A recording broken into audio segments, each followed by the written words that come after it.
Hi, I'm Leo Marquez, and welcome to Beyond Visibility, Amplifying Trans Voices. This is a special podcast episode in celebration of Trans Day of Visibility, which is observed on March 31st. In this podcast, we will explore stories, experiences, and topics that matter to our community. Trans Day of Visibility is a day to honor, uplift, and celebrate trans and non-binary individuals, while also recognizing the work that still needs to be done for true equity and inclusion. TDOV is about more than just being seen. It's about being heard, valued, and empowered. So whether you identify within the trans community, or are an ally, or someone looking to learn, this episode is for you.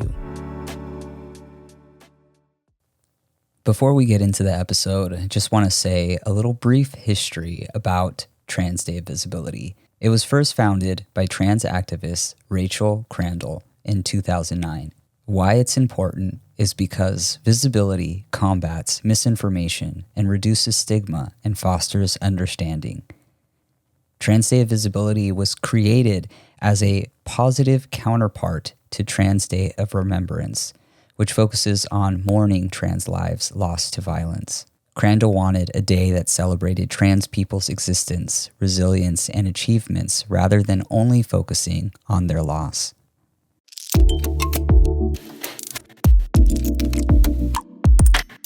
Once again, I'm Leo Marquez. I work in the digital media department at San Joaquin Delta College. I am also the director of media in the Delta College Pride Coalition, DCPC for short, which is a group on campus that was created to bring together staff and faculty that identify within the LGBTQ plus community. And the reason I had joined the group is because I am also a trans man, and advocating for our students is something that is greatly important to me, especially our trans and non-binary students. So without further ado, let's get into this episode with our first guest and co-host, Kirsten Russell. Yeah, thank you so much for inviting me to this. I'm really excited to have this conversation, and anything I can ever do to amplify voices around LGBTQI issues, feels really good to me. And it's kind of my safe space, I guess. So my name is Kirsten Russell. I teach photography at Delta College. I've been an activist around LGBTQI issues forever. But mostly my work at Delta really ramped up when I worked with our Pride Club for many years, and then helped found the Delta College Pride Coalition, which I'm president of at the moment. And I'm very happy that Leo and I lead a lot of the equity work we do on campus. So really happy to be here for this conversation. Yeah, and also just really excited, like all of the work that we're doing on campus as well.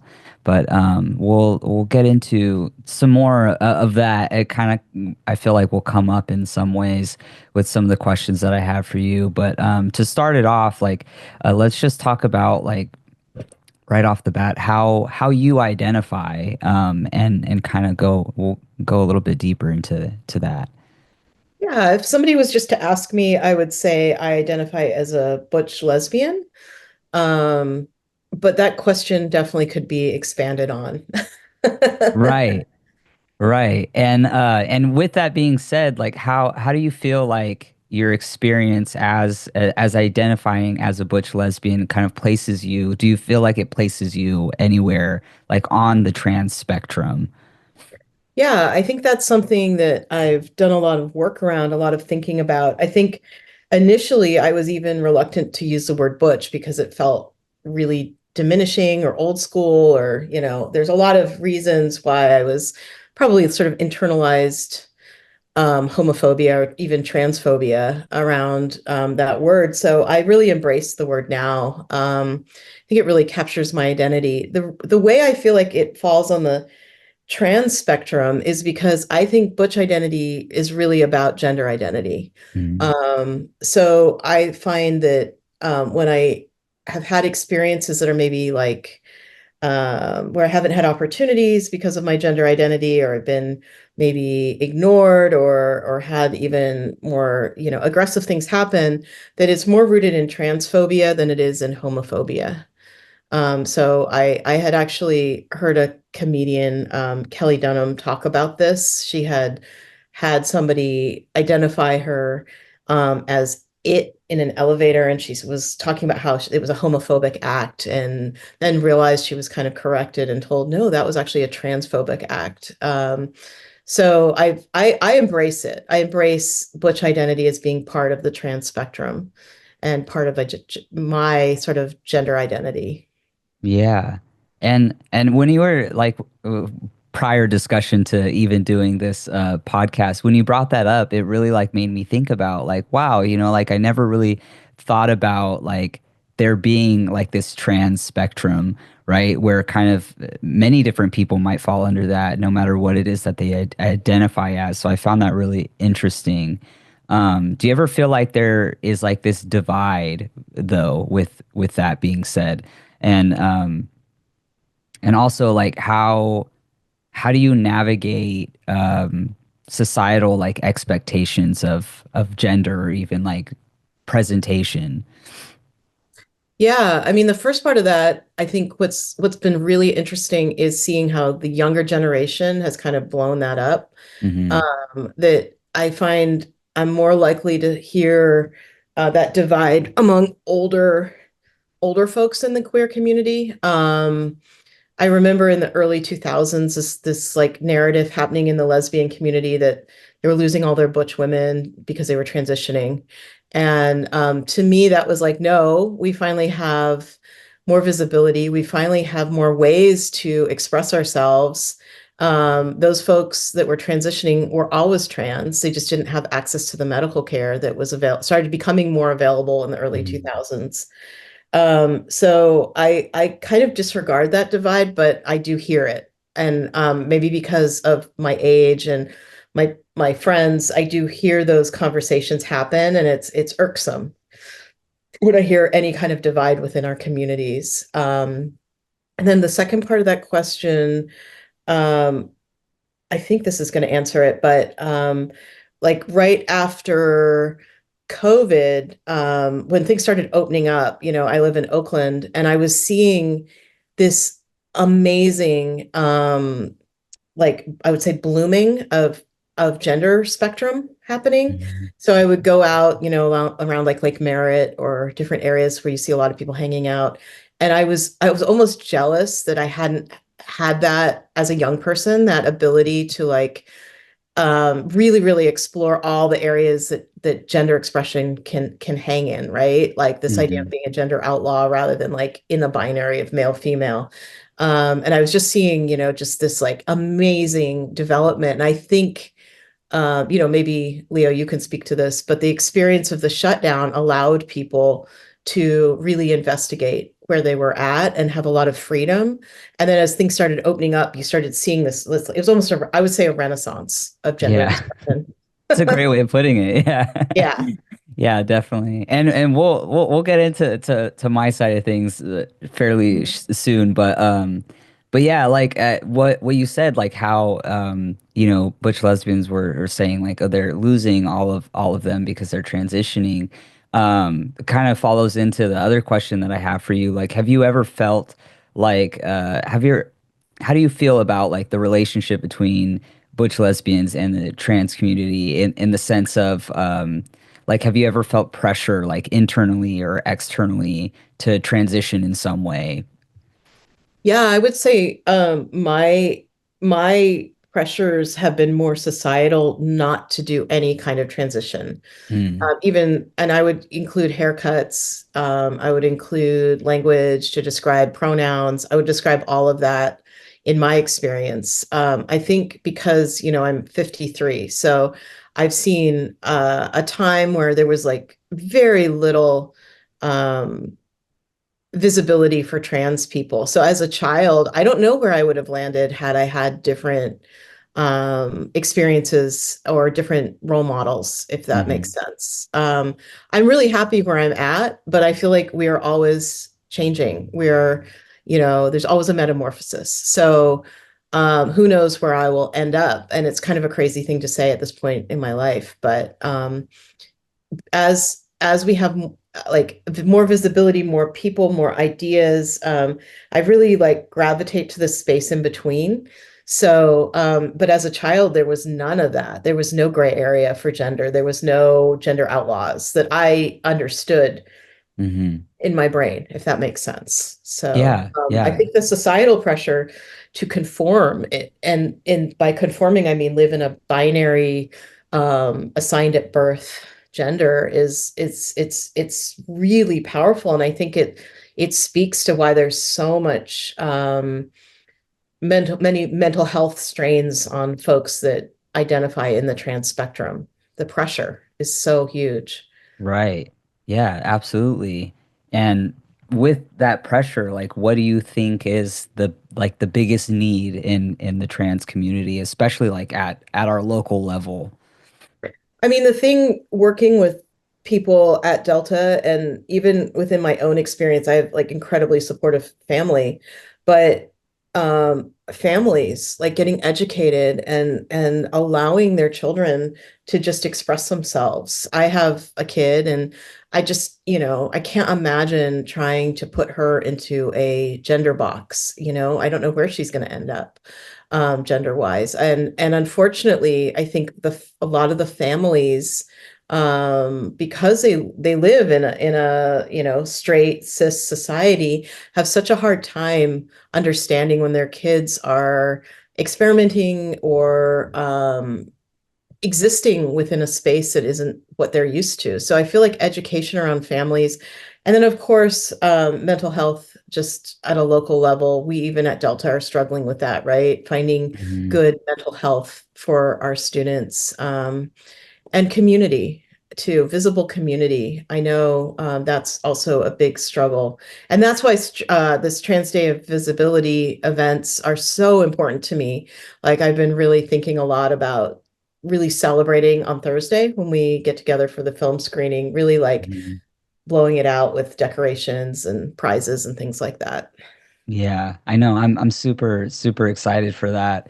Um, the other thing, like kind of speaking to a lot of what you said, but the next little piece that I kind of wanted to get into a little bit is like the power and the limits of visibility, right? Like I oftentimes like look at it like this double-edged sword because like increased representation also means the risk of discrimination.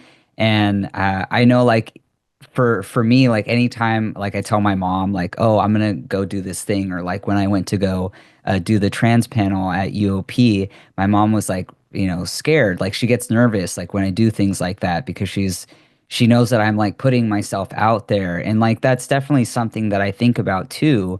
But how else are we gonna make an impact or make noise for things that are so important if we don't do things like that? Like, do you feel like similar to have that kind of sentiment? Yeah, yeah, 100%. I think there's times I've definitely hid in the shadows, and that feels horrible. And Mhm. I would almost rather be discriminated against or something hard happen, but live my full authentic self. It's really, really important to me. It's also, we're both parents, and like, Mhm. we don't really have a choice but to be out sometimes, in our identities. So our kids know. But I feel like very, very strongly that if I don't speak up, if I'm not really direct, if I don't speak my whole truth, that will kill my soul. It's like Yeah. yeah, I might be here, but the roots would be dying. Yeah. So, I understand your mom's fears. I know there's a lot of fear for us right now around being visibility in a university system, Hmm. given the current political climate and having our names attached to a lot of things that could affect our careers, could affect our curriculum that we teach. But I can't live my life in the shadows. I just can't do it. It would be way more detrimental. We're going to continue the conversation, but first, we're going to go into a quick PSA break and we'll be right back.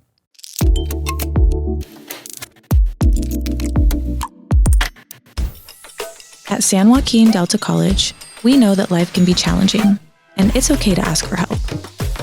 That's why we're proud partners with the To Be Honest mental health platform, a free and confidential resource for all students. Whether you're feeling stressed, anxious, or just need someone to talk To Be Honest connects you with counseling, support groups, and tools to manage your mental well-being. Take a step towards feeling better today. Check out the To Be Honest tab on your My Delta dashboard and prioritize your mental health because you matter. Remember, you're not alone. Delta College is here for you. Here at San Joaquin Delta College, we support you in pursuit of your educational achievements. A college education can provide more options for the future, but sometimes these options are, well, confusing. We are here to make the journey a little easier with comprehensive counseling services. Looking for help selecting the right courses for your degree? Need advice on different career paths? Are you in need of professional, emotional, or psychological support? Our counselors are here to provide as much guidance and support as you need during your academic journey. If you want to schedule a counseling appointment, call 209-954-5151. By scheduling a counseling appointment, you acknowledge that all counselors are mandated reporters who are bound by law to report harm to self or others and/or child or elder abuse. Remember, you are not alone. We are in this together.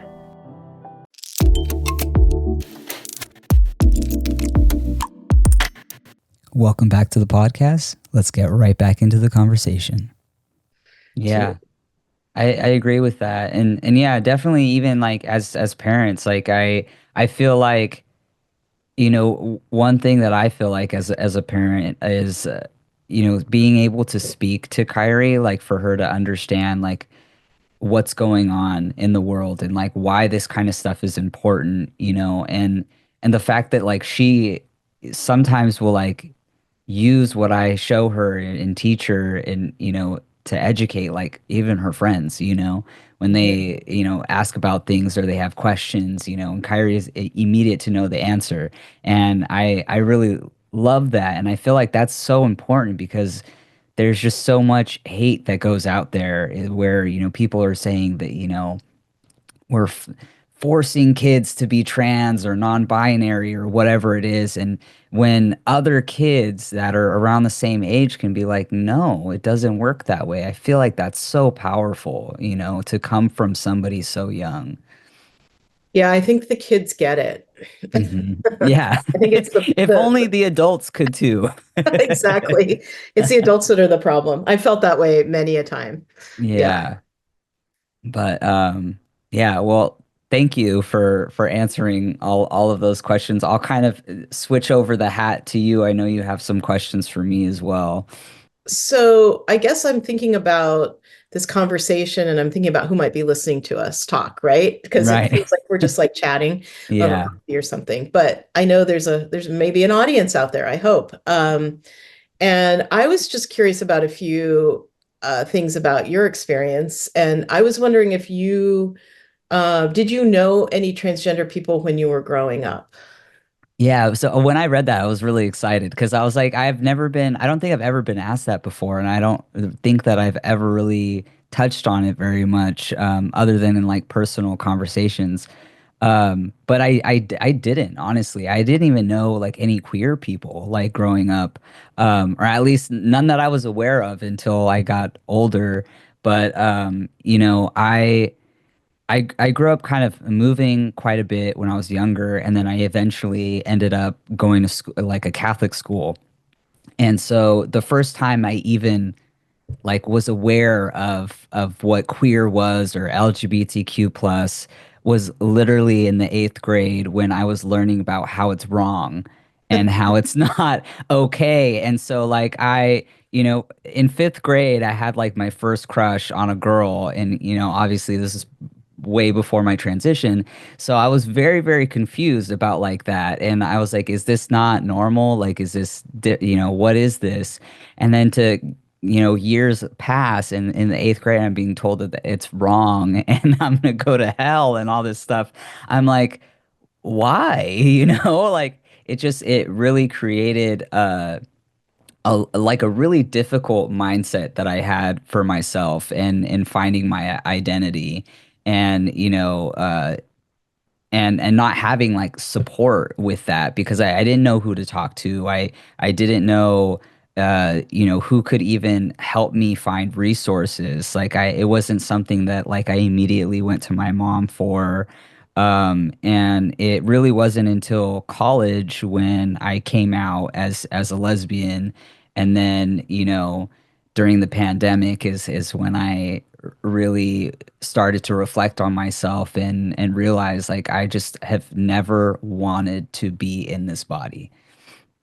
Hmm. Yeah, I mean, it's really interesting how little representation there was. I've been doing kind of a deep dive this weekend in celebration of Trans Day of Visibility into like different articles and things. And Hmm. there was this article I was reading. It's a conversation between Zachary Drucker and Kate Bornstein, two trans women, and they're talking about all the talk shows in the 90s, and just the that being the one of the very few spaces that Hmm. actually had trans representation.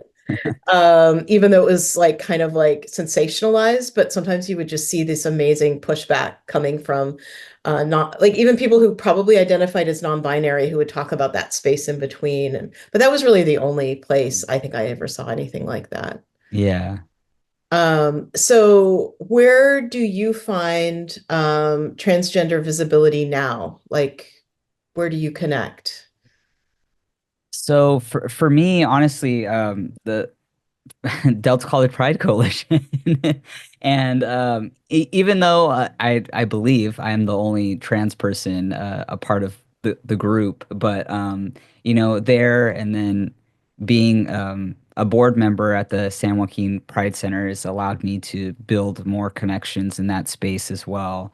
Um, and I also have a friend who I'll be bringing on to this podcast later, who is a trans woman, and so I've found support in little pockets, but regardless, like it's still nice. Like even with my friend Sam, she's somebody that frequently I'll talk to, and we'll kind of converse on like how we feel about certain things, like when you know Trump went into office, I sent her a text and I was like, "Hey, like, how are you doing?" Like I feel like that's something that not often people think about. Like, oh, I should probably check in on my trans friend,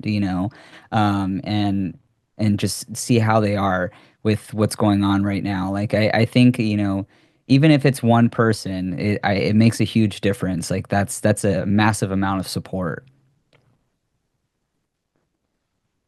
So when for many years at Delta, even now in some ways, when I would go to convocation or whatever, and I would sit in the auditorium, I'd look around, I'd be like, there is literally nobody that looks like me here. How does that feel to feel like maybe one of the only out trans folks Hmm. at Delta in your work environment? Yeah. I don't know. It's interesting because like I know for the most part, like unless I say that I'm trans, most people don't know just because I'm passing, right?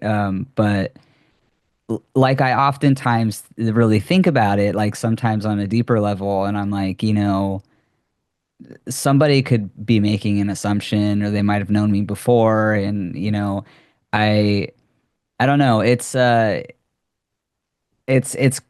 interesting to think about, but I don't think that it necessarily like affects me negatively.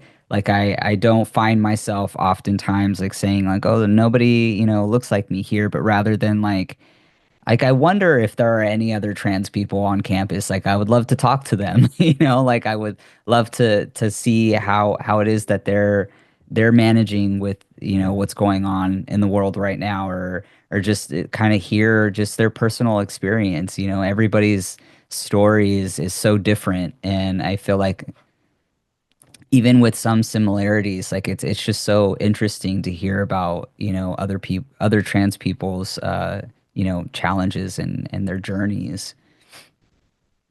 Yeah, absolutely. I mean, it just can feel sort of, I can imagine like it, I mean, just from my own experience, and part of the reason, like, I think we all came together with Delta College Pride Coalition was not to feel so alone, right? Like to feel Hmm. like we're in community.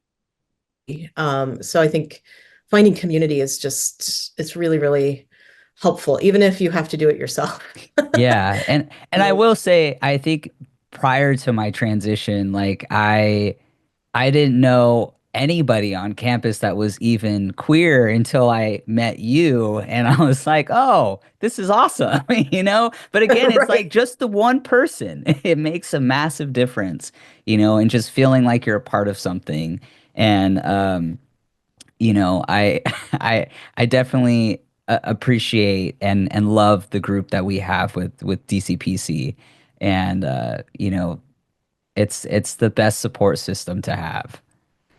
Yeah, I think they say psychologically just having one person in your life that sees you and hears you. I think it's also, I think both of us being on the sort of staff end of things with Hmm. students. Have you found that students come to you and want to talk to you since you are open and visible to them? Oh yeah, definitely. One of the things that I always try to make a point of doing, and honestly, sometimes I do forget because it depends on the day.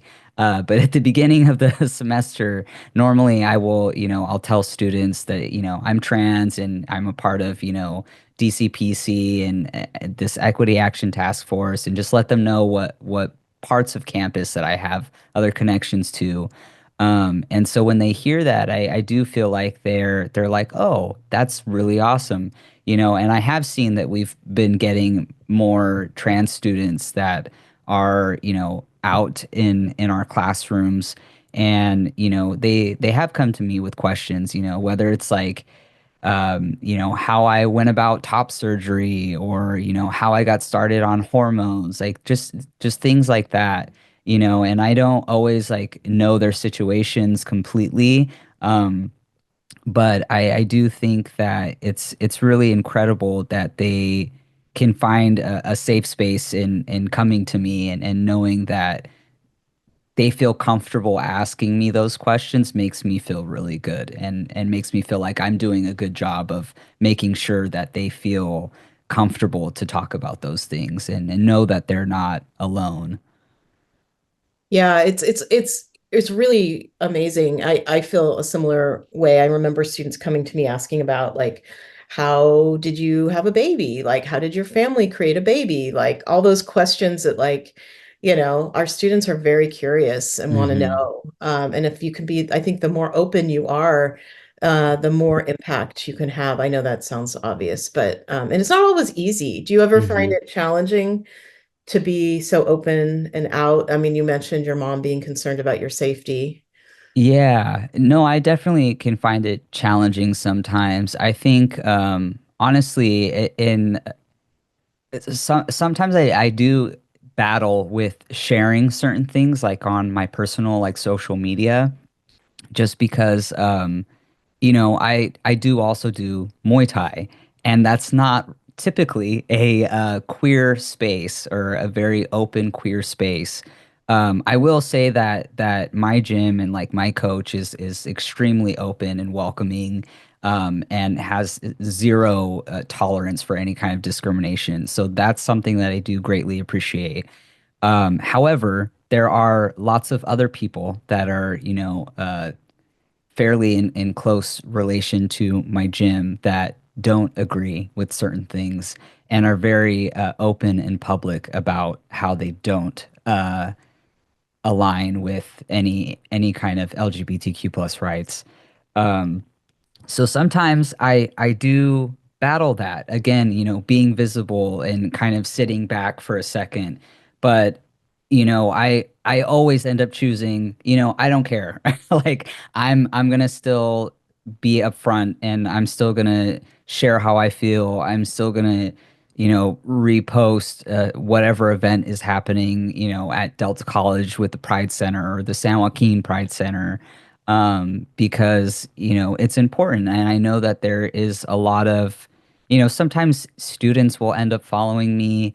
And I don't ever want to seem like Leo's just advocating when he feels like it, or I don't ever want to come off that way. Um, but I'm not trying to, shove anything down anybody's throats either. But just making sure that like those who are in community, if they don't see what's happening locally, whether it's an event that maybe somebody would like to go to, if it's like a trans support group or something like that, if I don't share that post, then maybe they won't see it, and I always try to remind myself of those kinds of things. And anybody else who has anything else to say, they can unfollow me, and that's kind of where I sit with it. But I would be lying if I said that I don't often have challenging thoughts about that because of the fact that I, am a part of something that isn't typically so LGBTQ plus friendly. Sorry to interrupt the conversation, but we're going to take a quick PSA break and come right back, so don't go anywhere.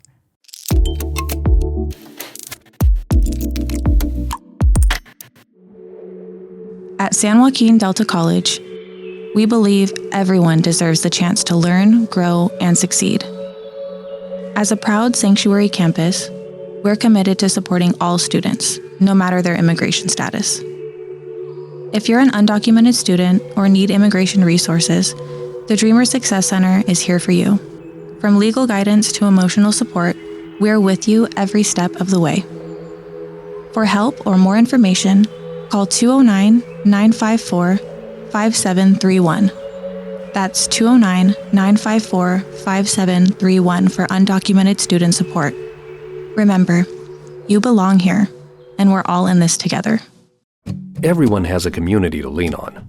A neighborhood, school, kids' teams, where you worship, work out, or any other place or group where you choose to belong. Communities can provide support when you need it, and even when you don't know you do. Like when it comes to preventing underage drinking and other substance use. You've talked with your kids and shared clear expectations, but you're not with them every minute. Your community members, friends and relatives, teachers and coaches, faith leaders, and other important adults in your kids' lives can be your eyes, ears, and a supportive influence when you're not around, reinforcing your messages with your kids and alerting you to warning signs of underage drinking or other substance use. So talk with your kids about these issues and involve the members of your community to help keep your kids safe. Because when you talk, they hear you. For more information, visit talktheyhearyou.samhsa.gov.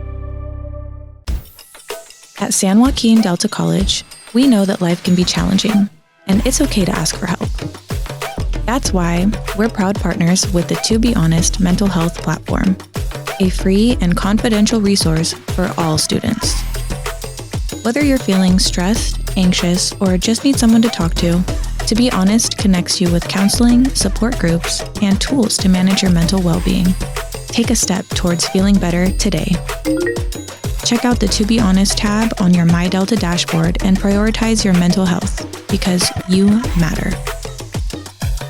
Remember, you're not alone. Delta College is here for you.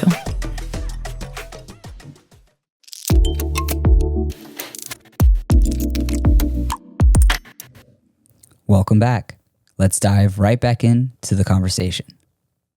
Mm-hmm. Right. That makes a lot of sense. So it kind of brings me to this question. I was kind of curious about, Laverne Cox in an interview in Elle magazine said that trans people are beautiful and shouldn't have to blend in. And then there's some thoughts around that, but sometimes it's safer to pass, right? So not everyone has the luxury to not blend in, if that makes sense. What are your Right. thoughts on that? Yeah.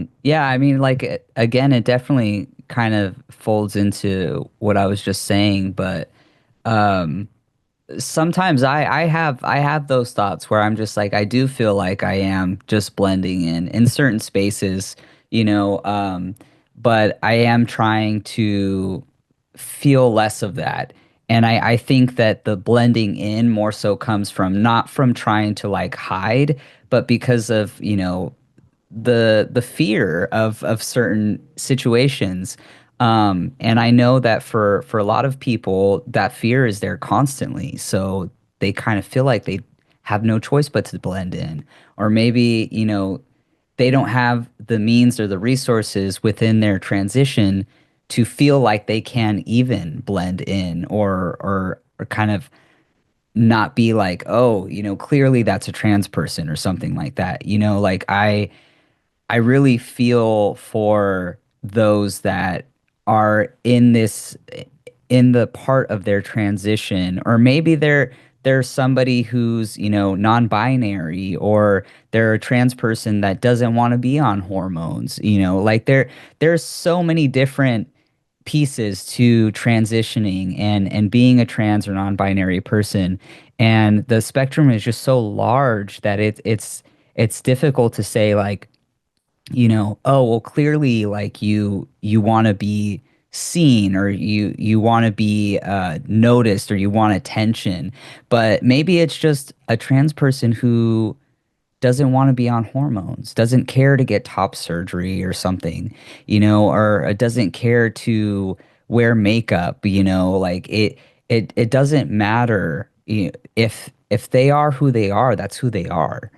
And I think that, for people who want to be hateful and make comments and say, just nasty things, it's not fair, because not everybody's going to look like they're passing. Not everybody's going to look one specific way.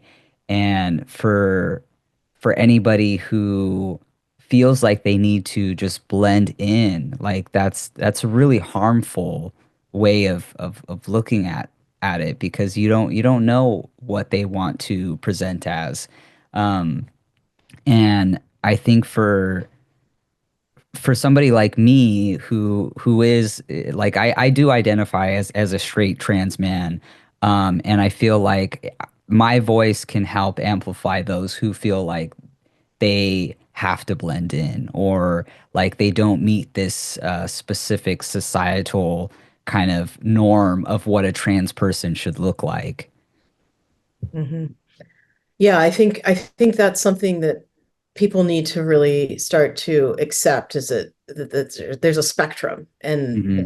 not everybody exists in the binary, and that I think there's for some people discomfort in seeing people that don't fit what they expect. And I think that's incredibly sad because that's actually the celebration, right? That's a celebration Hmm. of gender. And I hope that as we move forward, we've gone backwards, and hopefully when we have a leap forward soon, that's my hope.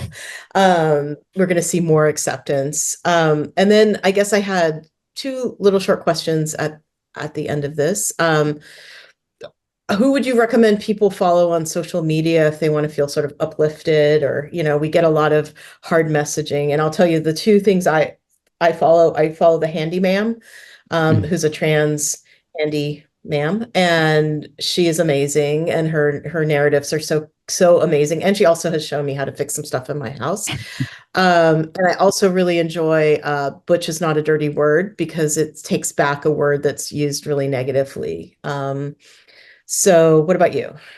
Yeah, so I also follow Handy Ma'am. I love her TikToks, and I think that stuff like that I'm really drawn to, because I'm like that's so awesome, like, and it's also very important. Like I feel like everybody needs to know how to do these kinds of things.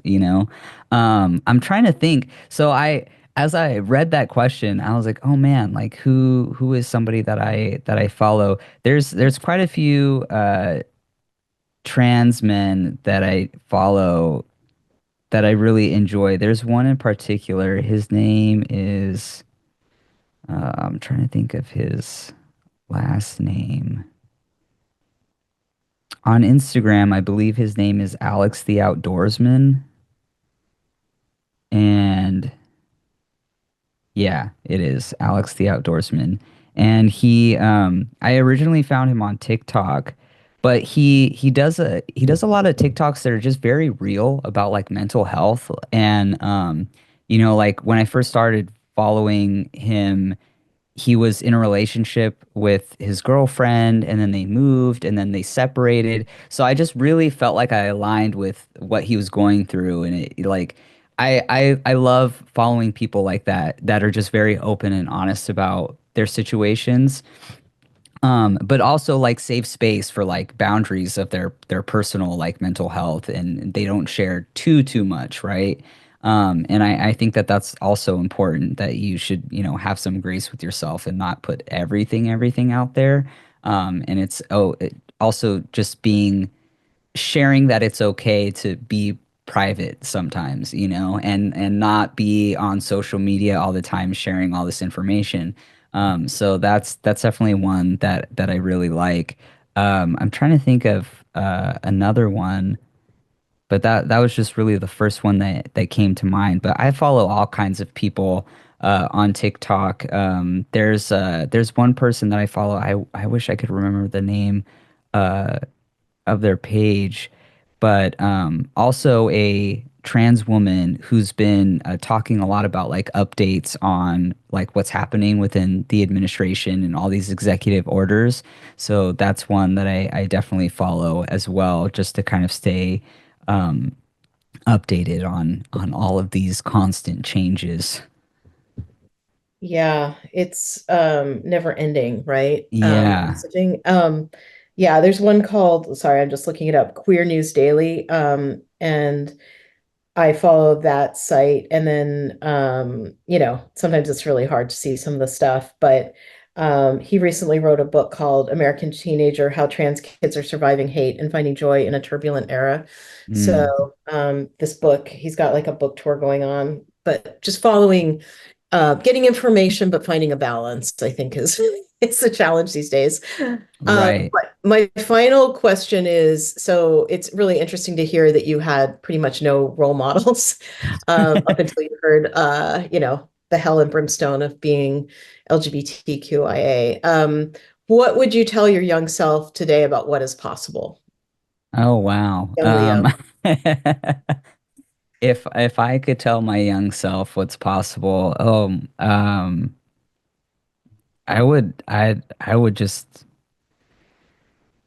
say, be patient and have grace with yourself, and everything's gonna be okay. Like you're gonna be able to be yourself and be who you are, like just to go back a little bit, like when I was in Catholic school, I literally remember like because I was praying every night, and I was just like, why was I born in this body, if I have these feelings for women?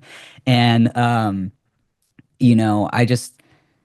I can't remember a time where I didn't feel like, growing up, obviously I was like a tomboy, and everything, and my parents just didn't think anything of it. But I am very grateful to say though that when I did, come to terms with myself and my identity, um, during COVID was obviously the best time because I just felt like um I don't know, I felt like a butterfly coming out of its cocoon, being able to very kind of like privately transition and not have to go through the doom and gloom of being out in public as much as I transitioned, because definitely the earlier uh part of that journey was kind of difficult because I didn't quite look how I wanted to yet. Um, but I'm very thankful for my parents and my brother and my sister-in-law. When I told them that I was going to be transitioning, they were just so loving and so kind. And I am just extremely grateful that I've had so much grace when it's come to my transition. So far, I only have one family member who's like anti me. I think that's a huge win. um, but I know that there's so many people out there who don't even get the support from their parents, or maybe they don't have their parents. So that's a really another reason why I'm so big on just talking about my journey and being as out and transparent as I can be, because there's so many people who probably feel like they can't do that, or they're too scared to do that because of the repercussions that it might bring along with it. But younger me would be very, very excited to know that all of these things exist. There's ways to get on hormone replacement therapy, and there's surgeries that can make you look exactly and feel exactly how you always should have. And yeah, I definitely am so grateful for the things that do exist, to allow people to feel themselves. Yeah, I think that's amazing. And I feel like one thing that I hope everybody knows is that like you get to exist in who you are, whether you are able to be fully realized at this point or that happens later in your life. You are valid, you are who you are, and no one else can take that away from you no matter what. So I love that message about your family and your experience, because um, it's not always easy, but living your full authentic self is a celebration. Yeah, So, absolutely. And with yeah. celebration in mind, I did want to say, so just bringing it over into just trans joy and resilience. I wanted to ask if you have like two songs that just like make you feel happy or bring you any kind of queer joy, anything like that. Oh yeah. I mean, I'm really into like Dolce right now. Okay. Yeah. I am too. She's so There's good. so good, so Yeah. good. The other person I really like, so their name is Anohni and the Johnsons. Okay. And they have a kind of spin-off band that's really fun, kind of like pop disco. Which Dochi song do you like a lot right now? Um, Maybe the anxiety one is That pretty good and that appropriate right now. that one's pretty good. Yes. And then just to wrap up our conversation, what are some ways that you think that allies can show up, and whether it's educating themselves, advocating, supporting trans-led initiatives, anything like that? Yeah, I have a lot of feelings and thoughts on this. I'll try to keep it concise. At the reason we had to create Delta College Pride Coalition was to know each other, right? Meet each other, Hmm. but also historically, the work that was being done, I think a lot of times there were people sitting in the room and not fully educated on the issues, if you know what I mean. So I think for allies, I mean, we have some phenomenal allies at Delta, like incredible. And we could have our own little playlist for those folks. People that have just pushed and pushed and pushed. Um, is first educating themselves and not expecting, the oppressed to educate the oppressor. Sorry, allies, but sometimes that's the case. Hmm.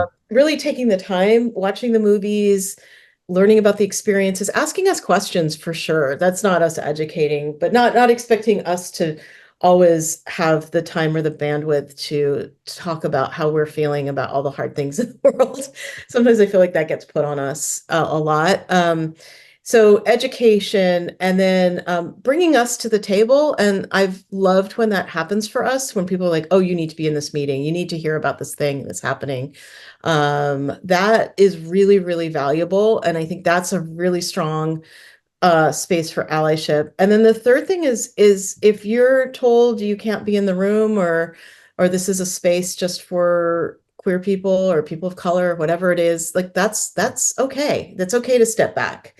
And you could have your feelings, but don't really, try not to put that on the folks that are trying to get the work done. There's just times that people need to be in their own space with their own folks, and that's okay.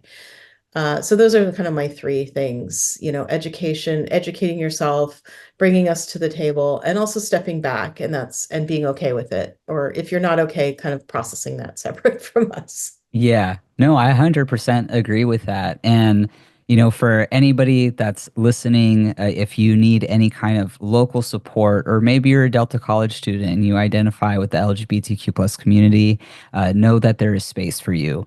And we do have a Pride Center on campus, and it is located in Danner 202B. So that's second floor of Danner Hall.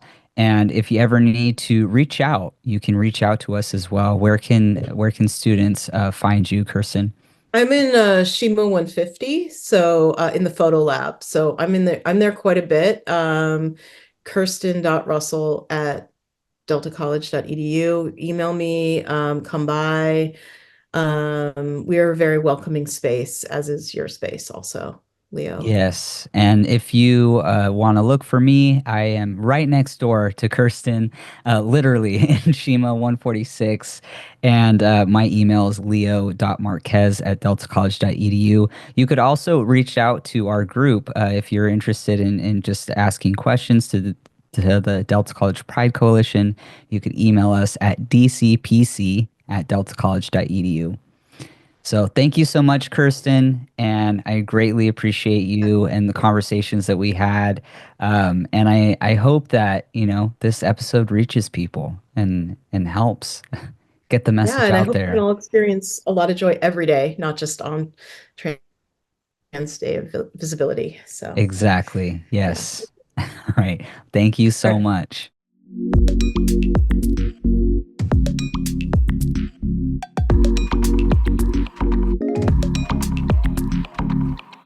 Just want to say thank you again to Kirsten Russell for coming on this podcast, and in celebration of this very special day, Trans Day of Visibility. And as she said, it's trans people shouldn't be celebrated on just today, but every day.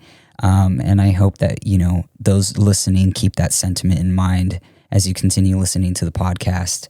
And before I bring in our next guest, who's a dear friend of mine, we're going to take a quick PSA break, and we'll be right back.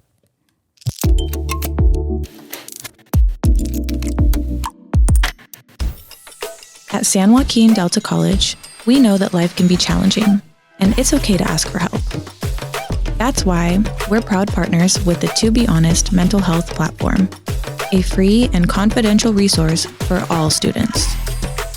Whether you're feeling stressed, anxious, or just need someone to talk To Be Honest connects you with counseling, support groups, and tools to manage your mental well-being.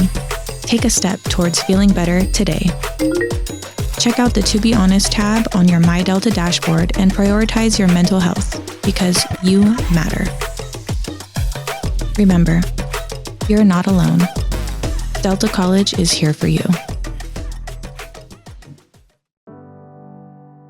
Here at San Joaquin Delta College, we support you in pursuit of your educational achievements.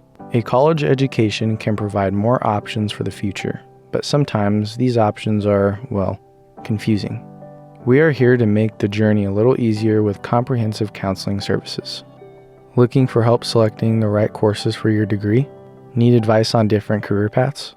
Are you in need of professional, emotional, or psychological support? Our counselors are here to provide as much guidance and support as you need during your academic journey.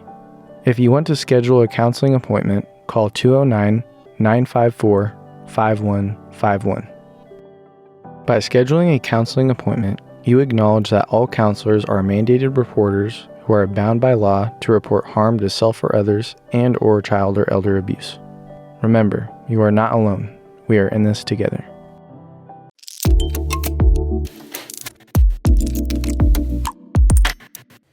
Welcome back to the podcast. You are listening to Beyond Visibility, Amplifying Trans Voices in celebration of Trans Day of Visibility. And I have another special guest with me on the show today, and that is a dear friend of mine who is also a part of the trans community, Samantha Michael. Yeah, so hi, Leo. Thank you for having me on this podcast. It's really an honor and greatly appreciate it.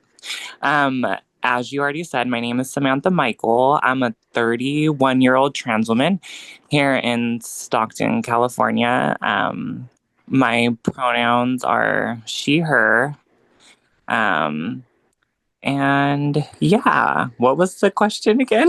That was it. Just a little introduction. Okay. But now we'll kind of get into more of like deeper conversations as far as like your journey. So can you tell us a little bit about like how you started? Like when I don't think we've ever even had this conversation like on the side, but when did you like first realize that you wanted to transition?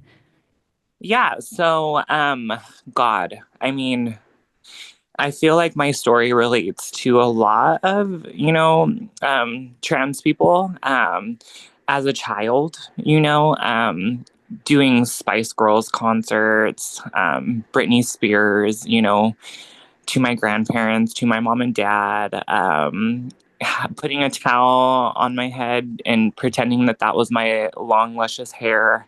I've felt like I've always felt like a woman ever since, I can remember. When you start thinking about those things about 5, 6, having crushes on other boys in elementary school and growing up in a time where I feel like the traditional kind of values were still, being played out. I wanted to be the wife to a husband, I wanted children and, those kind of things that you get as a woman. So, like growing up, that's kind of how I felt and I knew it. In high school, cross-dressing, wearing extensions, very flamboyant clothes. And then at about 20 years old, 19, 20 years old, learning about trans women and coming to the conclusion that that's what I was. So I'd say at about 20 years old is when I identified as a trans woman. And then, like, as time went on, you learn more about it and stuff. And I medically, decided to transition, so that's pretty much how my journey has been so far. And, it's a journey that's had its ups and downs, but it's something that's me, so I love it. I do. Yeah. And so like earlier in the podcast, when I was talking with Kirsten, she had asked me a question about like, did I have any like anybody that I looked up to, like queer people that I looked up to as I was growing up, and my answer was pretty much no.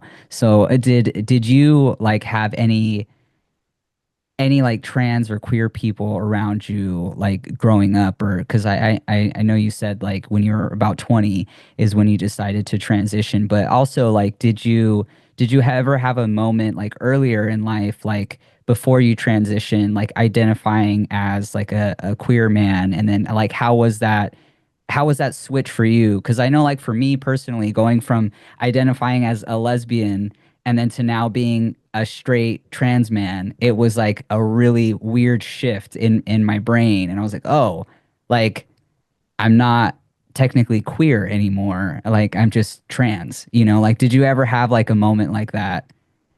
Yeah. So, um, God. So, okay. So I'm just going to use this as like an example kind of thing. So growing up, my family owned a restaurant for a long time. And I used to always be there with my mom and my grandma. And so afterwards, we would go to Target, and I remember this lady, bless her. I hope she's doing so well right now. But there was a trans woman that worked there, and I was probably around 7, 8, 9, 10. And I would always see her because we would go to that Target all the time. And I was so like amazed by it.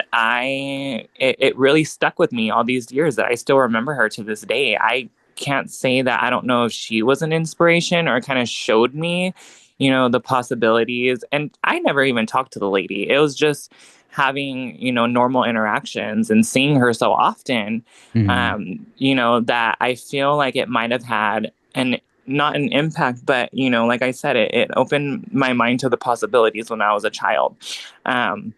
Identifying as a gay, person in high school, there wasn't really a lot of, there was Jeffree Star, so, there was Jeffree Star, but I didn't really know of too many trans women at that time during high school or anything like that. I moved to San Francisco when I was 19 years old, 19 or 20. And it really opened my eyes a lot more to who trans women were. I saw them more. And I put my feelings, I really dug deep down inside me, and I, thought about who I was, and I looked back at my experiences and looked back at how I felt as a child and realized that I was a trans woman. This is who I am. So I think that all those things together really shaped me into who I am now, and really, opened my eyes. And, I think that helped, if that makes sense.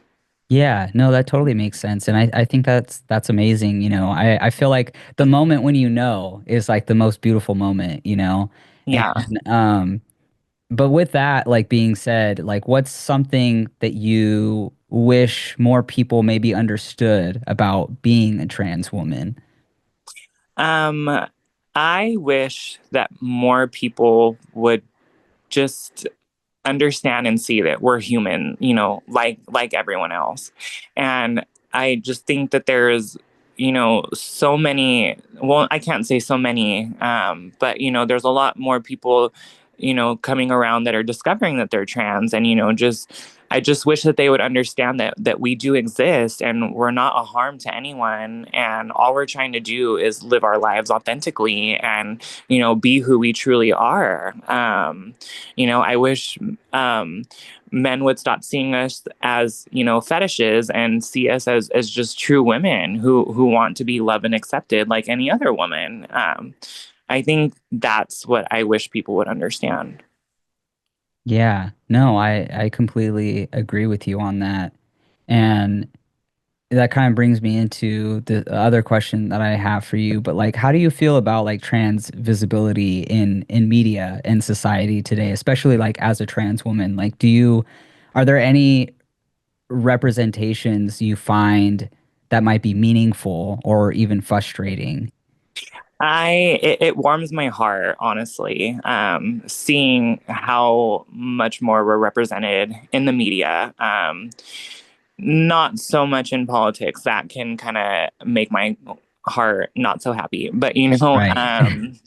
but seeing all the representation now, seeing more trans actors and actresses in series and in movies, I think that that's amazing, and it just shows the progress that we've made, and the impact that we've had on people to accept us and, you know, want to show us to the, not show us to the world, but, you know, just treat us like human beings, and representing us in the movies and in TV and in media, and, you know, with the songwriters and, you know, people who are, you know, becoming trans pop stars. You know, I love it.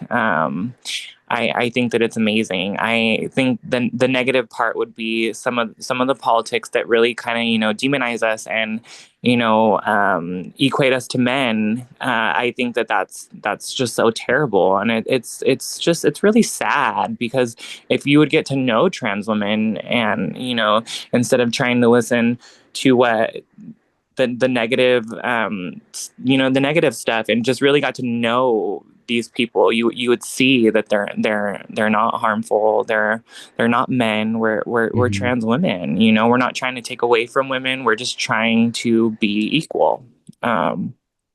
If that makes sense. Does that make sense? Yeah, no, that totally makes sense. And I think you answered that perfectly.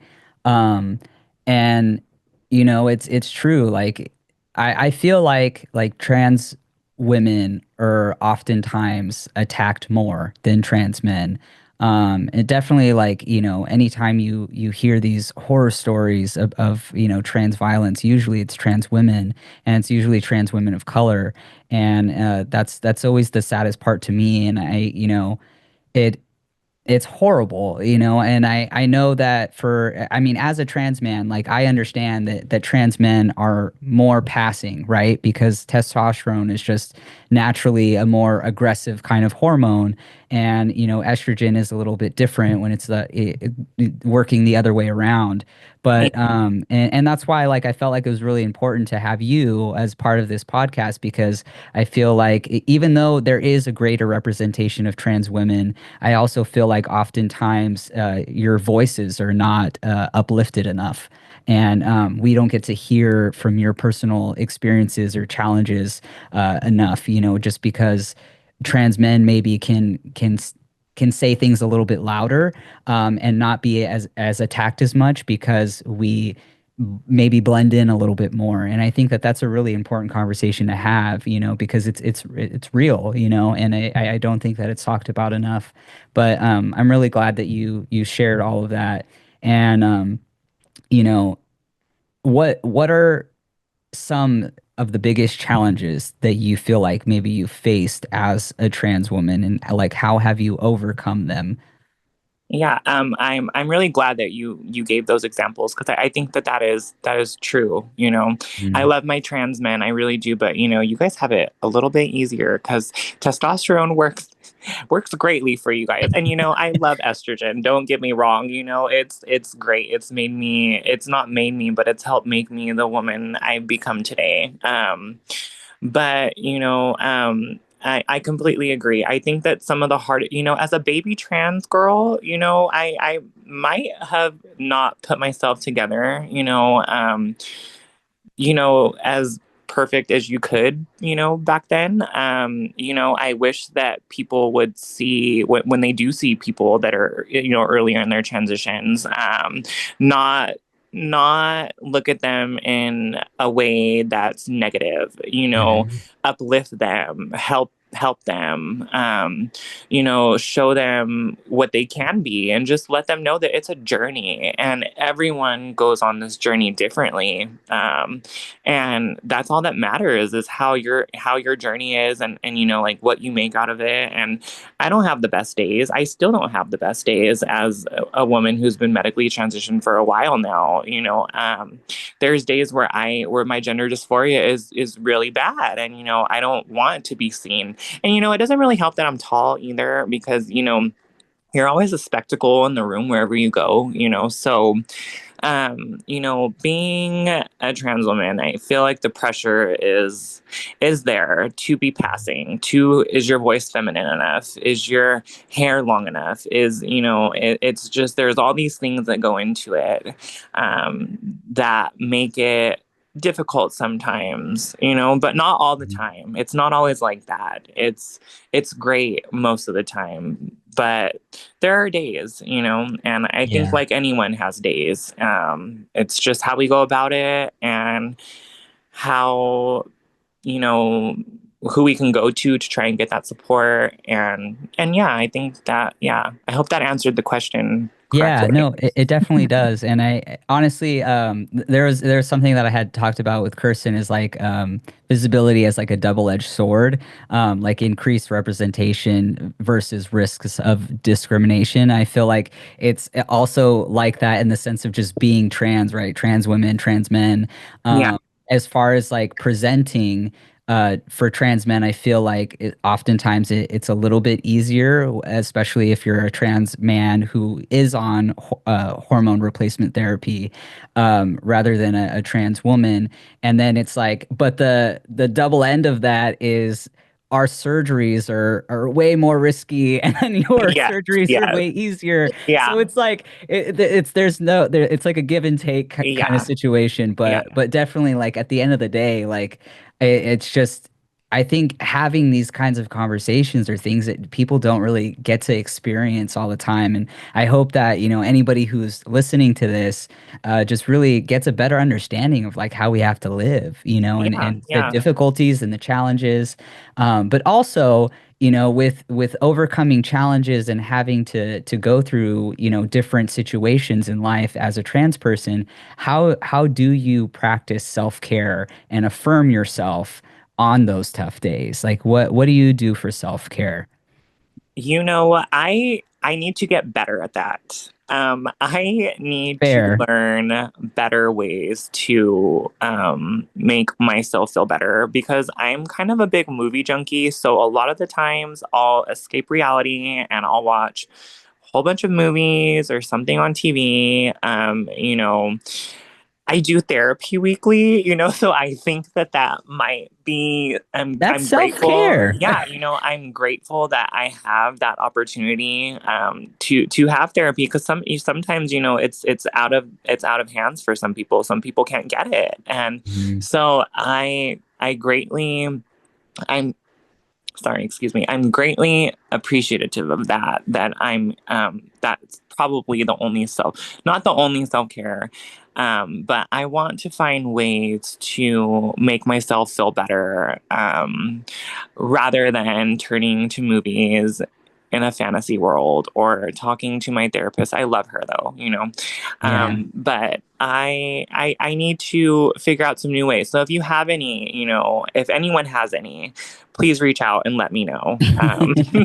I'm always down for new hobbies. And I know that that's a good escape for a lot of people. A lot of people are, into art or just expressing themselves in a different way, whether it be like music, playing music or acting or anything like that. And, maybe I need to venture out more into that and just find different communities to help, just make me feel better. Yeah.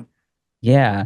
No, and I honestly I feel like watching movies is a form of self-care. I mean, like I also love getting lost in movies or even, binging TV shows and stuff like that on days when I can't necessarily go out and do a bunch of things. And then, I train in Muay Thai, and that's like my biggest like outlet as far as, self-care goes. And See, anybody maybe I need to listening start is like, gymming or something. huh?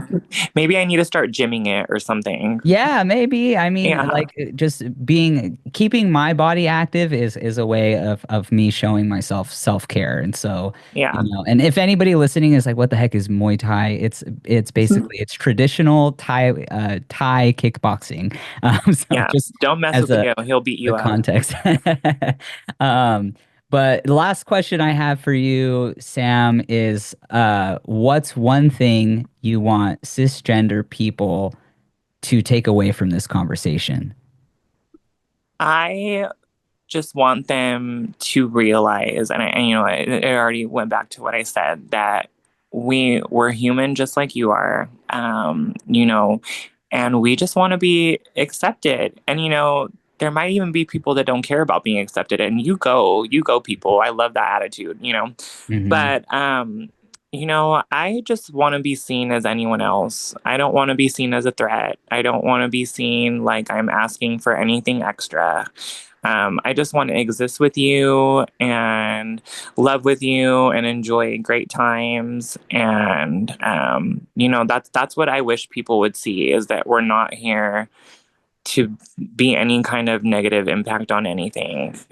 We're just here to exist and to get along with people. And like I said, go to work and do hobbies and pay taxes like everyone else. It's nothing. Right. It's nothing out of the ordinary, I feel like, that we're asking. That's what I just love us and we'll love you. That kind of thing.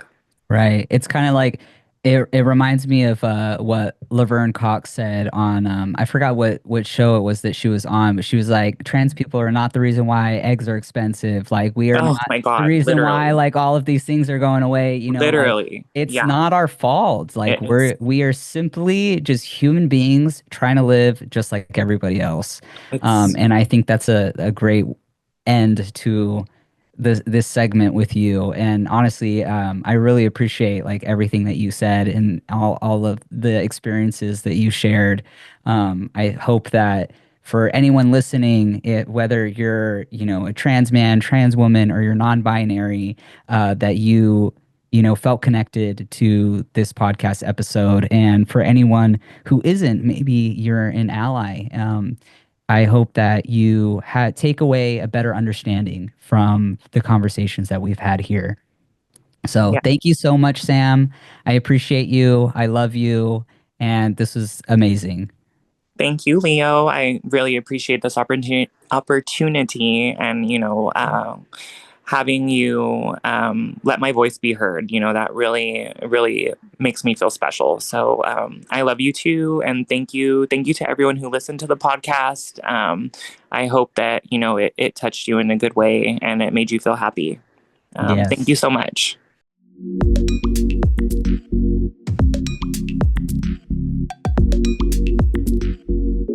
Trans Day of Visibility isn't just about seeing trans people. It's about valuing, respecting, and uplifting them in all aspects of life. Visibility is just the first step. Real change happens when we take action, because we are here, and we always have been, and we will never cease to exist, and we cannot be erased. Thank you for listening to today's episode. If you found this discussion valuable, consider sharing it with a friend. Engaging in conversations and supporting trans-led initiatives in your community.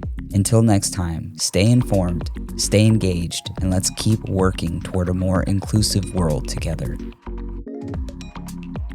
If you are a trans person listening to this podcast and are in need of support and resources, you can find assistance locally in Stockton at the San Joaquin Pride Center. For more information, you can go to sjpride.center. On an academic level, if you are a trans student attending Delta College, you can find resources within the Delta College Pride Center, which is located on the second floor of Danner Hall in room 202B. For more information, you can go to deltacollege.edu and search Pride Center. This has been a production of KWDC 93.5 LPFM Delta College Radio in collaboration with the Delta College Pride Coalition. This program is made possible by listeners like you. Programming is produced by the students, staff, and faculty of San Joaquin Delta College's Digital Media Department. It is supported by the Delta College Department of Arts and Multimedia, the Career Technical Education and Workforce Development Office, and the State of California. Thank you for listening.